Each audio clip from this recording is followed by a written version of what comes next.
Assalamualaikum warahmatullahi wabarakatuh. Di sini saya mahasiswa atas nama Desti Fitri Astria dengan nomor induk mahasiswa 201341004 semester 2A. Program studi seni tari Fakultas Seni Pertunjukan Institut Seni Indonesia Surakarta tahun 2021. Di sini saya akan mempresentasikan makalah saya yang berjudulkan tentang pertunjukan ketoprak oleh Kambang Arya Panangsang yang telah diselenggarakan pada tanggal 20 Maret 2021. Sebelumnya, puji syukur kami panjatkan kehadirat Tuhan Yang Maha Esa karena berkat rahmat dan karunia-Nya sehingga kami dapat menyelesaikan tugas ujian akhir semester dengan baik dan tepat waktu. Dalam laporan ini, kami membahas tentang seni pertunjukan ketoprak yang berjudulkan Arya Panangsang. Penulisan naskah ini kami menguraikan isi cerita pertunjukan ketoprak Arya Panangsang itu sendiri, latar belakang, deskripsi pertunjukan, dan sumbernya. Kami telah semaksimal mungkin mengupayakan untuk mendapatkan dukungan dari berbagai pihak, sehingga dapat memperlancar dalam penyusunan laporan ini. Untuk itu, tidak lupa kami mengucapkan terima kasih kepada semua pihak yang telah membantu kami dalam pembuatan laporan ini. Adapun maksud dan tujuan kami di tugas ini disampaikan untuk melengkapi syarat-syarat penilaian. Kami menyadari sepenuhnya bahwa tugas ini masih banyak kekurangan dan masih jauh dari kata sempurna. Hal ini disebabkan masih terbatasnya kemampuan dan pengetahuan kami. Oleh karena itu, kami berharap adanya saran dan kritik yang bersifat membangun dari para pembaca. Kami berharap tugas ini bisa bermanfaat bagi para pembaca. Langsung saja masuk kepada materi yang ingin saya bahas. Yang pertama, bab 1, yaitu pendahuluan. Latar belakang. Di sini saya akan menjelaskan latar belakang ketoprak terlebih dahulu. Ketoprak adalah kesenian rakyat Jawa yang berasal dari Jawa Tengah. Diyakini terlahir di Surakarta dan berkembang pesat di Yogyakarta. Sebuah bentuk teater yang mengandung unsur utama berupa dialog, tembang, dan dagelan dengan diiringi oleh gamelan. Pemainnya terdiri dari pria dan wanita yang membawa gerak laku cenderung realistik, meski pada awal perkembangannya didapati sedikit unsur tari di dalamnya.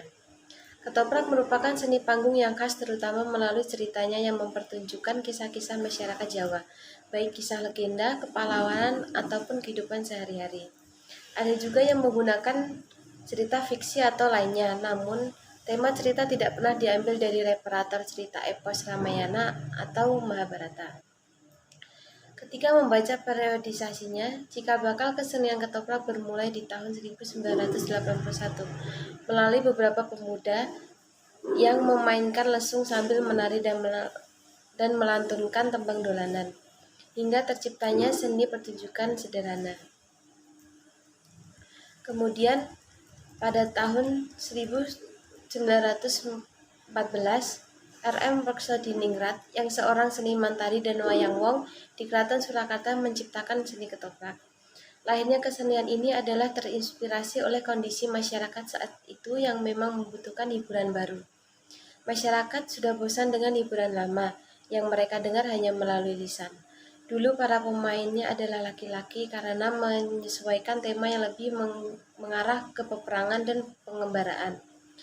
Selanjutnya, seiring dengan bertambahnya variasi alur cerita, pemain wanita pun dilibatkan. Pertunjukan ketoprak biasanya berlangsung sekitar 4-6 jam dengan dialog bahasa Jawa Kromo Inggil dan Ngoko. Bahasa digunakan sesuai dengan tingkatan, misalnya raja dengan raja, raja dengan abdi, serta abdi atau rakyat bisa dengan sesamanya. Umumnya dialog para pemain lebih berpedoman pada naskah yang telah dibuat oleh sutradara. Pada umumnya, seni tari lebih mendominasi pertunjukan dengan tambahan sedikit dialog. Selanjutnya, meski unsur tari tetap dipertahankan, secara bertahap porsi dialog pun ditambah. Lalu di sini saya akan menjelaskan sedikit tentang cerita Arya Panangsang.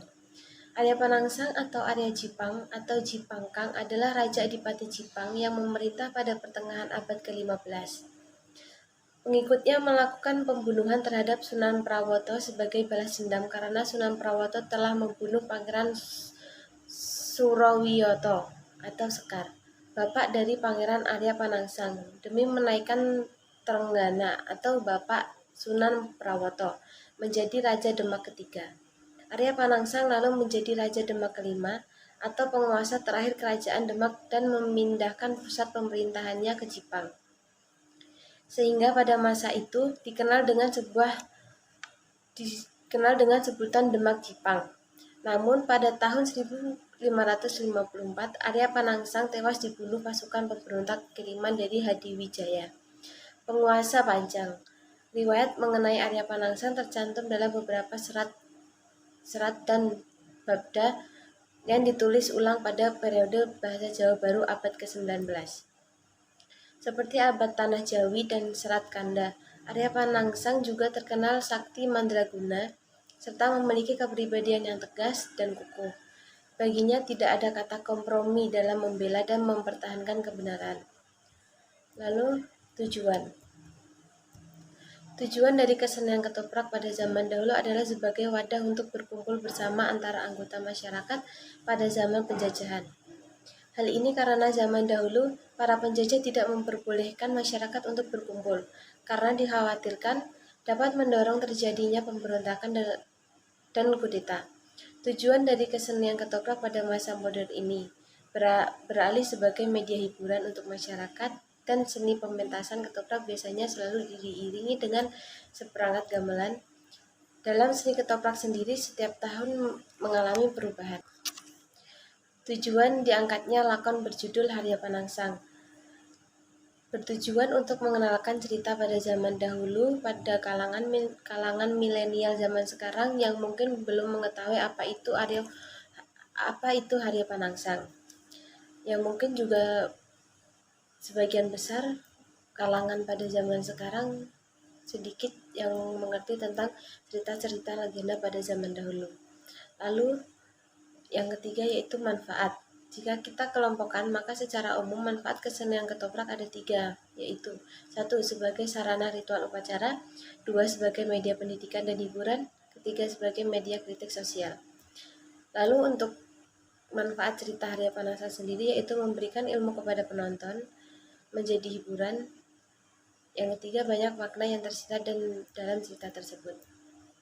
Lalu masuk kepada bab 2, yaitu pembahasan objek pertunjukan, seni pertunjukan ketoprak Arya Panangsang. Cerita Arya Panangsang sendiri dibagi menjadi 3 bagian. Yang pertama yaitu silsilah. Menurut Serat Kanda, ayah dari Arya Panangsang adalah Surawiyoto atau Raden Kikin, atau sering disebut juga sebagai Pangeran Sekar. Ia adalah putra Raden Patah Raja Demak pertama. Ibu Raden Kikin adalah putri Raja Jipang, sehingga ia bisa mewarisi kedudukan kakeknya. Selain Raden Kikin, Raja Demak Raden Patah juga memiliki 2 putri lagi, yaitu Adipati Unus, putra pertama, dan Raden Trenggono. Pada tahun 1521, anak pertama Raden Patah yang bernama Adipati Kudus, atau orang Portugis menyebutnya Pate Unus, dikenal juga sebagai Pangeran Sabranglor, melakukan penyerangan ke Malaka yang saat itu wilayah ini dikuasai Portugis. Ia gugur dalam perang itu. Kedua adiknya yaitu Raden Kikin dan Raden Trenggono saling berebut tahta. Raden Kikin memiliki 2 orang putra yang bernama Arya Panangsang dan Arya Mataram. Sedangkan Raden Trenggono memiliki putra pertama bernama Raden Mukmin atau disebut sebagai Sunan Prawoto. Raden Mukmin membunuh pamannya yang bernama Raden Kikin.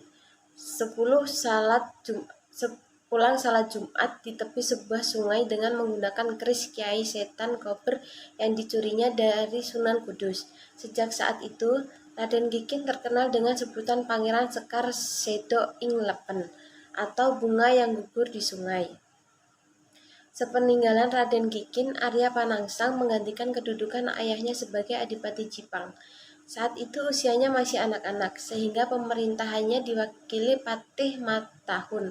Ia dibantu oleh salah satu senopati Kadipaten Jipang yang terkenal bernama Tohpati. Wilayah Jipang sendiri saat ini terletak di Kecamatan Cepu, Kabupaten Blora, Jawa Tengah. Raden Trenggana naik tahta Kerajaan Demak sejak tahun 1521. Pemerintahannya berakhir saat ia gugur di Panarukan. Situbondo tahun 1546. Raden Mukmin menggantikan sebagai raja keempat bergelar Sunan Prawoto. Pada tahun 1949, Arya Panangsang membalas kematian Raden Kikin dengan mengirim utusan bernama Rangkut untuk membunuh Sunan Prawoto dengan keris Kiai Setan Kober.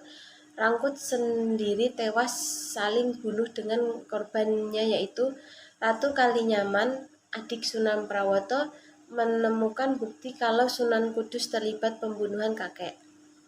Ia datang ke Kudus menerima pertanggungjawaban. Namun, jawaban Sunan Kudus bahwa Sunan Prawoto mati karena karma. Pernyataan Sunan ini membuat Ratu Kalinyaman kecewa. Ratu Kalinyaman bersama suaminya pulang ke Jepara. Di tengah jalan, mereka diserbu anak buah Arya Panangsang. Ratu Kalinyaman berhasil lolos, sedangkan suaminya yang bernama Pangeran Hadari terbunuh. Arya Panangsang kemudian mengirim 4 orang utusan untuk membunuh Hadiwijaya, menantu Raden Trenggana yang menjadi Adipati Pajang. Namun keempat utusan itu dapat dikalahkan Hadiwijaya dan dipulangkan secara hormat, bahkan diberi hadiah pakaian prajurit oleh Hadiwijaya. Kemudian Hadiwijaya ganti mendatangi Arya Panangsang untuk mengembalikan keris Kiai Setan Kober. Keduanya lalu terlibat pertengkaran dan didamaikan Sunan Kudus. Pada kesempatan itu Sunan Kudus memberi tuah raja yang sedianya disiapkan untuk tempat duduk Hadiwijaya. Akan tetapi atas nasihat dari salah satu punggawanya, Adipati Pajang Hadiwijaya tidak menepatinya, yang lalu diduduki oleh Arya Panangsang. Padahal sebelumnya telah diwanti-wanti oleh Sunan Kudus agar tidak menempati tempat yang telah diberi tuah Raja Kalacakra itu. Setelah Hadiwijaya pulang, Sunan Kudus menyuruh Arya Panangsang melakukan puasa 40 hari untuk menghilangkan tuah Raja Kalacakra. Lalu pada bagian kedua yaitu sayembara. Dalam perjalanan pulang ke Pajang, rombongan Adipati Pajang Hadiwijaya hingga ke Gunung Danaraja, tempat Ratu Kalinyaman bertapa. Ratu Kalinyaman mendesak Hadiwijaya agar segera membunuh Arya Panangsang. Dirinya yang mengaku sebagai pewaris tahta Sunan Prawoto berjanji akan menyerahkan Demak dan Jepara jika Hadiwijaya menang. Hadiwijaya senang memerangi Arya Panangsang secara langsung karena merasa dirinya hanya sebagai mantu keluarga Demak, maka diumumkanlah sayembara. Barang siapa dapat membunuh Arya Panangsang tersebut akan memperoleh hadiah berupa tanah Pati dan Mataram. Kedua kakak angkat Hadiwijaya yaitu Ki Ageng Pamanahan dan Ki Panjawib mendaftar sayembara itu. Demikian juga putra kandung Ki Ageng Pemanahan yang bernama Sutawijaya ikut pula mendaftar dalam sayembara. Oleh karenanya Hadiwijaya mengerahkan pasukan Pajang dan memberi tombak Kiai Pleret untuk membantu Ki Ageng Pamanahan dan putra kandungnya, yaitu Sutawijaya untuk mengalahkan Sultan Demak V Arya Panangsang. Lalu pada bagian ketiga yaitu kematian. Ketika pasukan Pajang datang menyerang kota Raja Jipang, saat itu Pangeran Arya Panangsang sedang akan berbuka setelah keberhasilannya berpuasa 40 hari. Surat tantangan atas nama Hadiwijaya membuatnya tidak mampu menahan emosi. Apalagi surat tantangan itu dibawa oleh pekatiknya atau pemelihara kuda yang sebelumnya sudah dipotong telinganya oleh Pamanahan dan Penjawi. Meskipun sudah disebarkan adik Arya Panangsang atau Arya Mataram, Panangsang tetap berangkat ke medan perang menaiki kuda jantan yang bernama Gagak Rimang. Kuda Gagak Rimang dengan penuh nafsu mengejar Sutawijaya yang mengendarai kuda betina melompati Bengawan. Perang antara pasukan Pajang dan Jipang terjadi di dekat Bengawan sore. Dalam perang itu, perut Arya Panangsang robek terkena tombak Kiai Pleret milik Sutawijaya. Meskipun demikian, kesakitan yang dimiliki oleh Arya Panangsang membuatnya tetap bertahan. Ususnya yang terburai dililitkannya pada gagang keris yang terselip di pinggang. Arya Panangsang berhasil meringkus Sutawijaya. Saat mencabut keris Setan Kober untuk membunuh Sutawijaya, usus Arya Panangsang malah terpotong sehingga menyebabkan kematian. Dalam pertempuran itu, Ki Matahun Patih Jipang tewas pula, sedangkan Arya Mataram berhasil meloloskan diri. Lalu, apa yang menarik dalam objek tersebut? Mengapa penting untuk ditulis? Menurut saya, dari segi cerita yang cukup menarik, makna yang terdapat cukup banyak dan saya ingin menganalisis cerita ini karena saya tertarik oleh cerita ini. Menurut saya, cerita ini cukup penting untuk ditulis karena sedikit kalangan milenial zaman sekarang yang mengerti cerita-cerita legenda seperti ini. Salah satu contohnya yaitu cerita legenda yang berjudul Arya Panangsang. Lalu struktur penyajian. Pada bab struktur penyajian ini, saya akan membahas tentang urutan sajian. Pada pertunjukan ketoprak yang berjudul Arya Panangsang memiliki beberapa urutan sajian, yaitu sebagai berikut. Yang pertama, dibuka dengan pertunjukan tarian gambyong. Gambyong merupakan salah satu bentuk tarian Jawa klasik yang berasal mula dari wilayah Surakarta dan biasanya dibawakan untuk pertunjukan atau menyambut tamu. Gambyong bukanlah satu tarian saja, melainkan terdiri dari bermacam-macam koreografi. Yang paling dikenal ada tari Gambyong Pareanom dengan beberapa variasi, dan tari Gambyong Pangkur dengan beberapa variasi pula. Meskipun banyak macamnya, tarian ini memiliki dasar gerak yang sama, yaitu gerak tarian tayub. Pada dasarnya, gambyong diciptakan untuk penari tunggal, tetapi sekarang lebih sering dibawakan oleh beberapa penari, dengan menambahkan unsur blocking panggung sehingga melibatkan garis dan gerak yang serba besar. Lalu yang kedua masuk kepada inti cerita. Yang ketiga, dagelan atau guyonan. Pada pertengahan pertunjukan biasanya disisipkan sebuah dagelan atau guyonan yang biasanya disebut dengan dagelan. Ini adegan berisi guyonan-guyonan atau lelucon untuk menghibur para penonton. Lalu yang keempat, kembali ke cerita atau akhir dari cerita. Lalu unsur-unsur yang kedua yaitu gerak. Ragam gerak yang digunakan pada cerita tersebut adalah sebuah gerak yang ada dalam kehidupan sehari-hari. Tidak lain tidak bukan yaitu seperti berjalan, berlari, bercakap-cakapan, berinteraksi antara satu dengan yang lain. Lalu yang ketiga yaitu rias busana.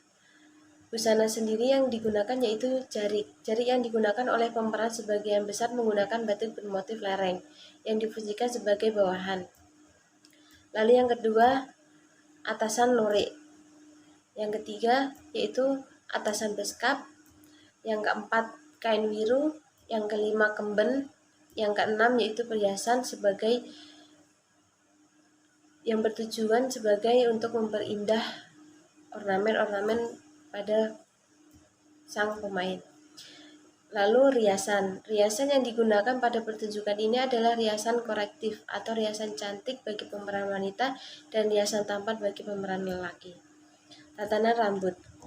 Tatanan rambut bagi pemeran wanita menggunakan sanggul dan bagi pemeran lelaki hanya menggunakan belangkon. Tetapi ada beberapa pemeran yang menggunakan rambut palsu atau biasa disebut dengan wig. Lalu musik iringan. Musik iringan sendiri menggunakan musik iringan gambyong. Lalu srepek Mataram. Yang ketiga ladrang balabak atau pada adegan Keraton Panangsang. Yang keempat yaitu ladrang Sri Kuncoro pada adegan Keraton Pajang. Lalu srepek telutur pada adegan Kesusahan. Selanjutnya properti atau perlengkapan.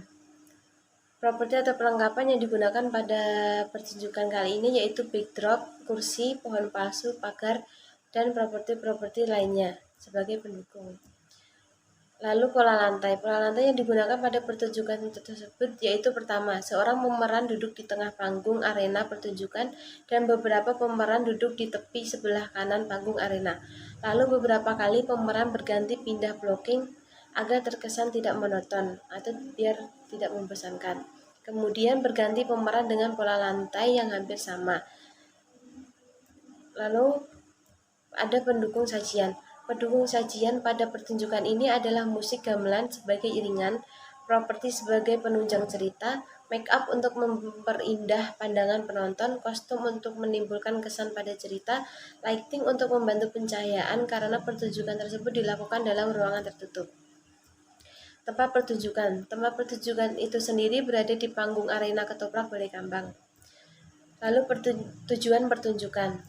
Tujuan dari pertunjukan itu sendiri adalah untuk memperkenalkan cerita-cerita legenda yang ada pada zaman dahulu. Selain itu juga bertujuan sebagai sarana hiburan untuk para penikmat itu sendiri. Lalu makna.